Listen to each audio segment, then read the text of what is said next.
Hey, good morning, everybody. It's kind of early on a Saturday morning. We're in Paris, leaving for Mount Saint Michel, and we're at the.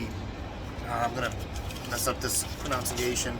We're at the Gare Montparnasse, Montparnasse, whatever. Montparnasse.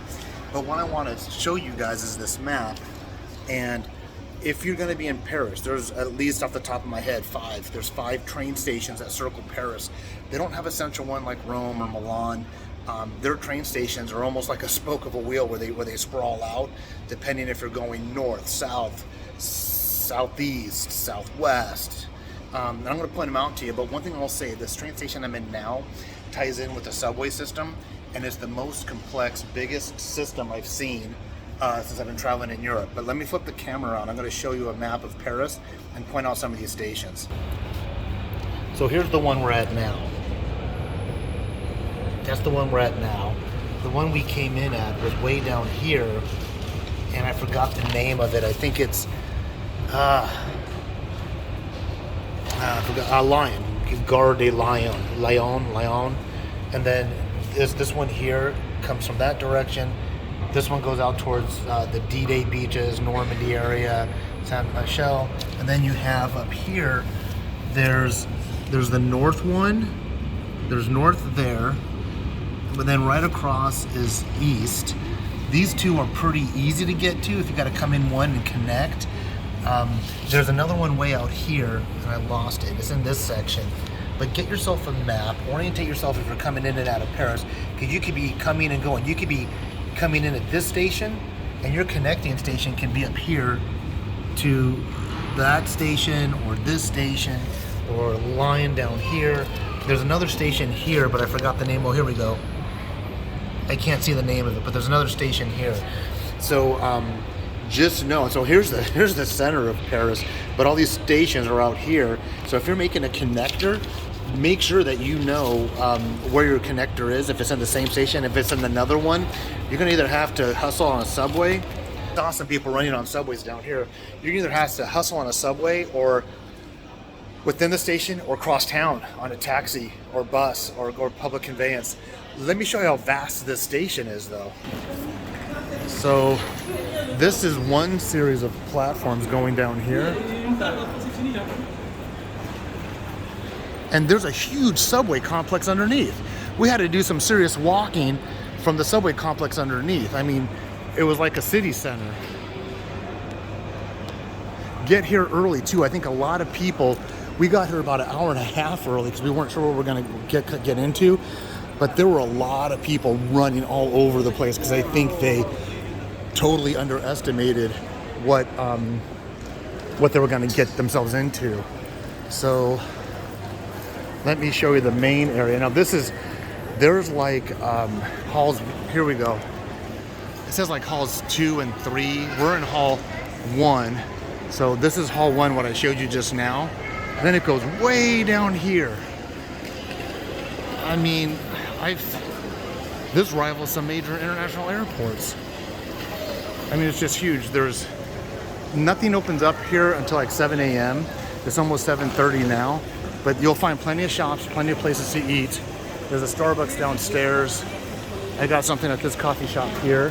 But the other thing I'm going to point out to you is, of course, your ticket's going to tell you your train number, your carriage number, and then your seat number within the carriage.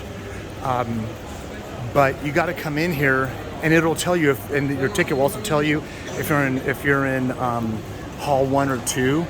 So let me see if ours is up there yet. We're 814 Rennes, so it's really dark. I don't know why, but we're the 814 departure, a little less than an hour out. So that's our departure. But what I want to show you is those numbers. Those are the halls that you're assigned to, and once the specific platform pops up, it'll tell you your platform number, which is right here. Here are the platform numbers. So until you get a platform number assigned, all it's going to show you is the hall that you're supposed to be waiting in.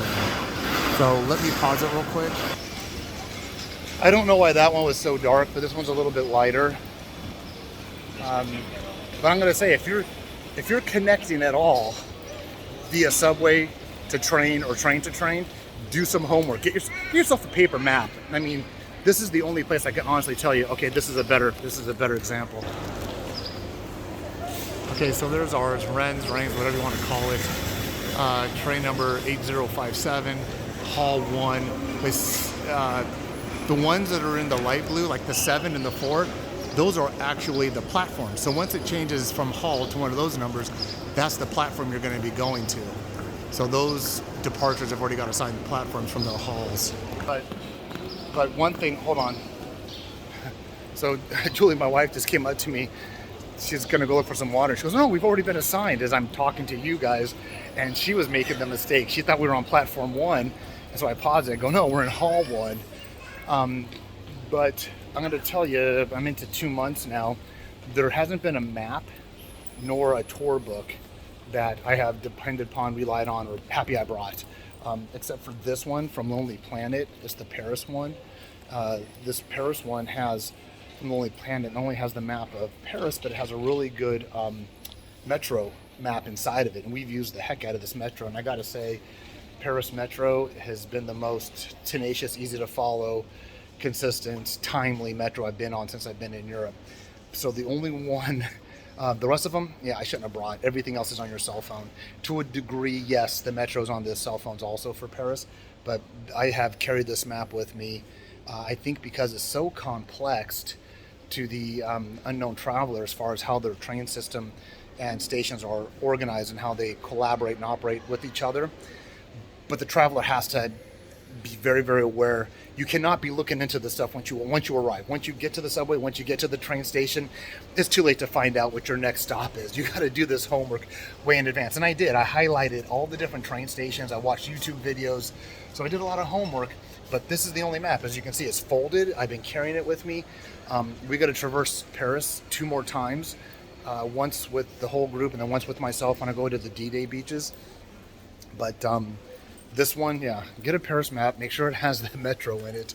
But every other book I brought, even the translator books, the word dictionaries, phrase books, I don't, because you can get that on your cell phone. And I think even in Morocco, there were a lot of people that spoke English, and even here in France, there's a lot of people that speak English. So don't bring a phrase book either. So hope that helped.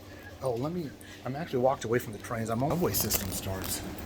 Let me show you this.